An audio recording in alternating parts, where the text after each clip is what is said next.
அப்படின்னு மாதிரி சொல்கிறாங்க. அதை வந்து மக்கள், தொண்டு நிறுவனம் இவங்க மூலமாக பொதுமக்களுக்கு விழிப்புணர்வு கொடுக்கணும் அப்படின்னு மாதிரி சொல்கிறாங்க.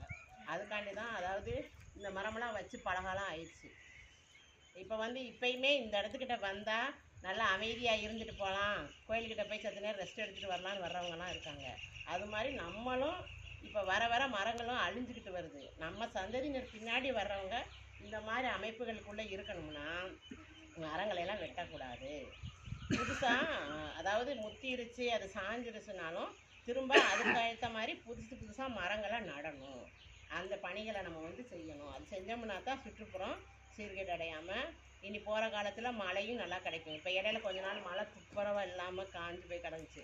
இப்போ ஏதோ கொஞ்சம் பரவாயில்ல, கொஞ்சம் ஆடு மாடுக்கு கொஞ்சம் தண்ணி கிடைக்குது, நம்ம இதெல்லாம் கிடைக்குது. ஒரு 4-5 வருஷத்துக்கு முன்னாடி தண்ணியே இல்லை. நம்ம பிளங்குறது கூட இங்கே டேங்கில் தண்ணி வராது. ரொம்ப கஷ்டப்பட்டுக்கிட்டு இருந்தோம். தோட்டத்தில் போய் எல்லாம் கிணறு பம்ப் செட்டில் போய் எடுத்துகிட்டு வந்து பிளங்குனாங்க. அந்த மாதிரி நிலையெல்லாம் இருக்கக்கூடாதுன்னா நம்ம என்ன செய்யணும்? மரங்கள் நிறையா வளர்க்குறோம். ஃபோட்டோ மட்டும் எடுறா, 2-3 ஃபோட்டோ தானே எடுத்திருக்க, வீடியோ